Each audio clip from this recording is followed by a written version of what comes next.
Good afternoon. I apologize for being tardy. I have not found the right credential to get me access right out front, so maybe I'll win a couple of games and get one of those. Many of you, I think, are wondering why are we having this conference at this time of the year.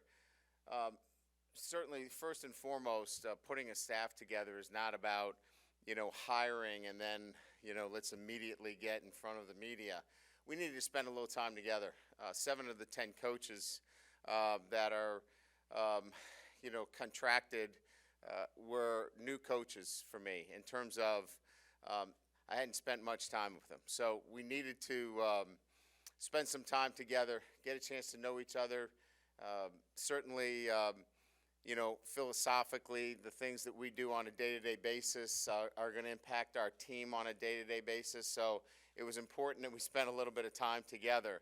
And so why we spent some time, we certainly got an opportunity to get to know, what our charge is, and that is develop our players. And player development is at the core of who I am and my over 30 years of experience. You'll see that in the hires. I think if there's one prevailing theme that you'll see with our coaches, and even you'll see that in our analysts, from the defensive side of the ball, Chuck Bullitt, John Jancic in particular, both of them are former Power 5 defensive coordinators. And so, when we talk about our defense, the theme is experience, winning, and the ability to recruit, communicate, motivate, and develop our players. And that's really the prevailing theme across the board.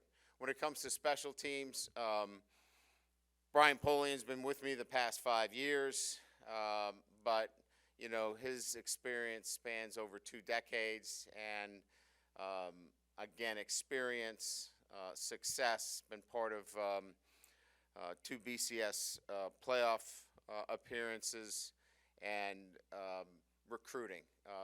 Had been a recruiting coordinator for me, and has put together a great track record as it relates to recruiting. So again, across the board as it relates to today, where we're going to talk about our defense, our defensive hires and special teams, again, experience, the ability, obviously, to look at winning as a core fundamental, and then recruiting. So I'll start with our defensive coordinator, Matt House. What really drew me to Matt was coordinator experience. Here's a man who has multiple coordinator roles at 3 different schools in particular, but more importantly in the SEC. And having experience in the SEC as a coordinator was certainly something that I was looking for. Matt's coached all the positions as well. And as a former defensive coach myself and a Division II head coach, I can appreciate somebody that's had to coach all those positions, because I've had to have that on my agenda as well. So he's coached the positions. He can fix the defense if it needs to get fixed, which it's never going to need to get fixed, right, Matt? We know that already. And he's won at the highest level. He's won a Super Bowl. So he's a winning football coach and a great teacher, great communicator. And so that's what really drew me to Matt. Jamar Kane, who's our defensive line coach and our run game coordinator, his versatility, his ability, to coach the defensive line, not only in the 3-down and 4-down, the multiplicity that we're looking for defensively, that was really attractive, and somebody that has that ability to do multiple jobs that we're going to ask our defensive line coach to do. He's won a national championship. He's been part of winning programs. and then a proven record as a recruiter. And so again, that prevailing theme that I talked about with Jamar. Kerry Cooks has been with me as well. I know him very well, but brings great versatility as somebody that has coached corners and safeties. He's played for national championships, been part of many Big 12 championships. Obviously he's been part of the college football playoffs on a number of occasions. So again, you can see winning is part of this coaching staff. They've been part of winning programs. They know what it looks like, and obviously a huge draw for me is Kerry's an outstanding teacher, communicator, and recruiter as well. And then Robert Steeples, coaching the corners is really a unique trait position. And I needed somebody that's played the position. And Robert's played the position, played it in college, played it in the NFL. As a winner, he ran his own program and took over a program and won a state championship as a head coach. And when you get a chance to talk to him, you can tell that he's a great communicator, great teacher. And will be a great recruiter. And I've talked about Coach Polian, who will also serve as a recruiting coordinator for us as well, and our special teams coach. 20-plus years of experience, 5 years with me. He's a winner. He's been in winning programs. He's recruited top 10 classes. So, again, as I looked at putting together a staff and assembling a staff, we're in the SEC, and we're in the toughest division in the SEC. You need experienced coaches.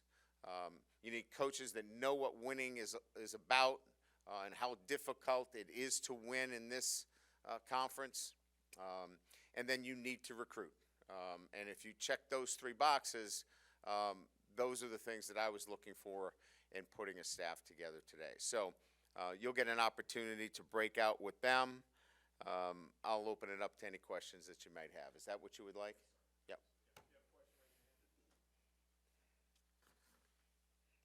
Hey, Brian Wilson Alexander from The Advocate. You mentioned wanting multiplicity on defense. What other sort of qualities are you wanting to see on your defense in terms of scheme and what that might look like?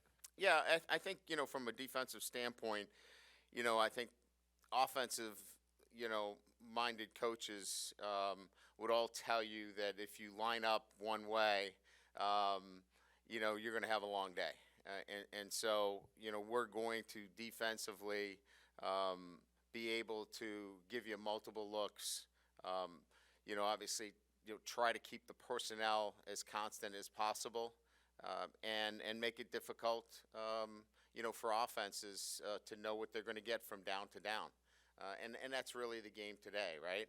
If you're constantly, moving personnel in and out of the game, multiple packages, makes it a little bit more of a game for the offense because they can change tempo on you. So, we're going to, try to have the pen last in a lot of those situations. Michael Cobble in the back here. Hey, Michael. If you could just kind of get us caught up, you said getting to know each other was obviously important, but what is the last month and a half maybe now that you've been able to kind of sink your teeth into it, and what is the team currently doing and you meeting with the players, et cetera? Yeah, so, first and foremost, it was, for us getting the entire staff, through HR, getting all of those, that process completed, which, obviously doesn't happen overnight. And, finishing up the hires, we had some coaches that went through the playoffs, and we had to take care of those things.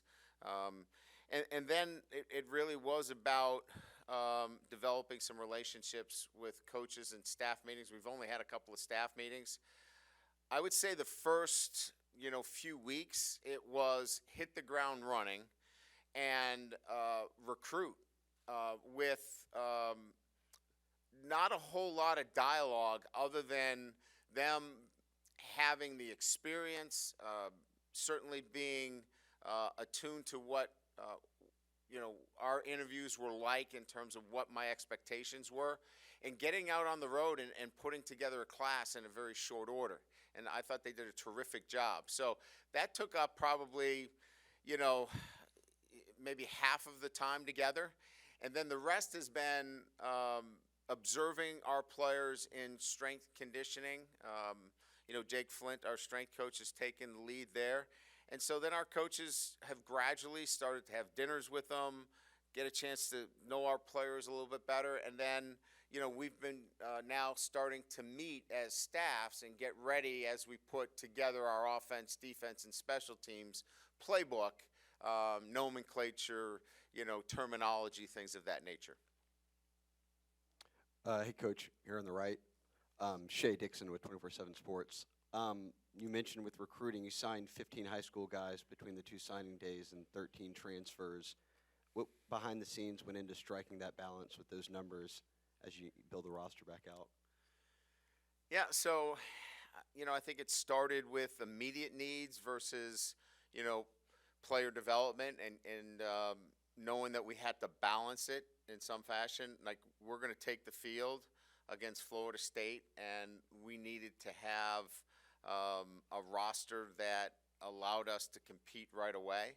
And so that 13 represents filling immediate needs that either were through graduation, attrition, or injuries. So that's the 13. The 15 is through just the normal turnover through graduation and moving on to the NFL.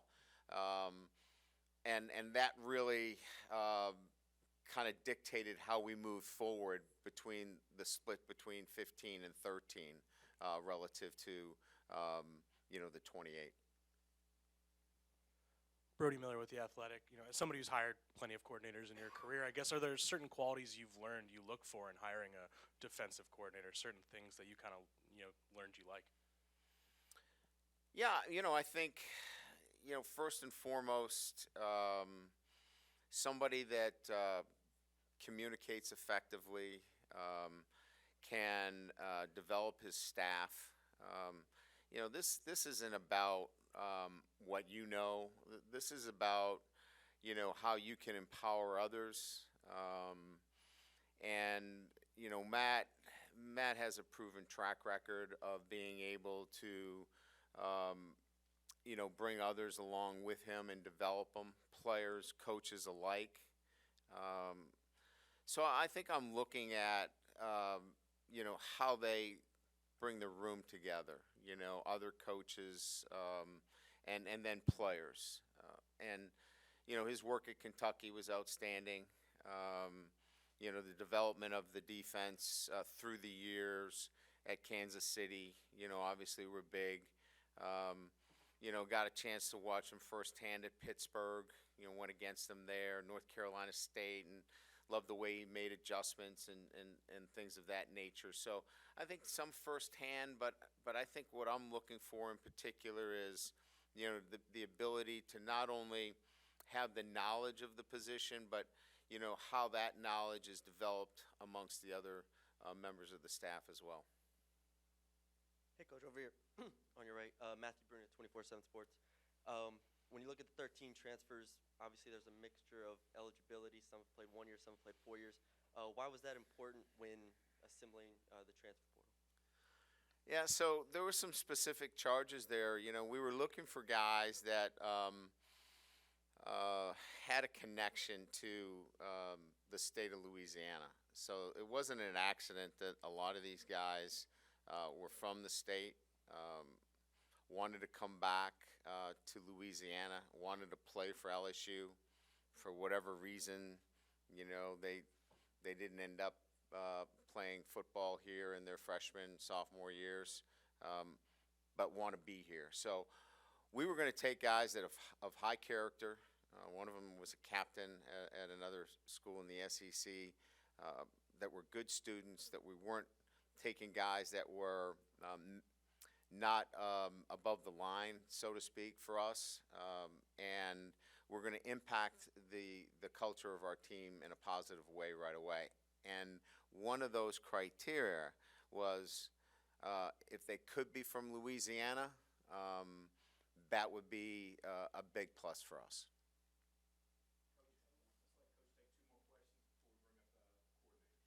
awesome. Hey, Brian, Adam Hunsucker at Tiger Rag. You mentioned that there's a lot of new guys on this staff that you've never worked with before. Was that by design, or did it just kind of work out that way? It's always a little bit of both. I've been doing it quite a long time, so I've had coaches that I've known for many years. That Mike Denbrock is back with me. He had been at Cincinnati for a number of years, so I'll circle back with coaches that I've coached with before, and then some coaches that I've never coached with before. But there's always some kind of connection in some fashion, that these coaches, that somebody knows somebody that knows somebody in this business when you're in it as long as I have. So I'm not. I think I'm at a point in my career where there is a connection in some fashion, even if it's not a direct connection. Somebody that knows that coach, even if you haven't coached with him before. Somebody that knows him very well, and you feel comfortable, making that decision. Hey, You Coach. get the last question. I hope it's a good one for you. I'm sure it is. Glenn West with LSU Country. Just now that you've had a month or so to kind of get to know these players a little bit, what are your general impressions of them, and just any common traits that you've seen in a lot of the players you've been able to get to know? Yeah, we're not ready to play. If we have to play tomorrow, we're not ready yet, but we will be ready. It's going to be a process for us. I like the fact that, like many teams that I've had in the past, at this time, this is the fifth time I've done this, is that there's a want to. They recognize and they are aware of what they've done the last 2 years, and cumulatively it's been 500, and that's not good enough. And so there is a desire to want to change that, and so there is that want to. Now, we've got a lot of things that we've got to work on to be the championship program that we want to be. But I guess like anything else, as long as we have a group of players that are committed to what we want to do here, we're pretty confident that we can get them there come opening day. Thank you.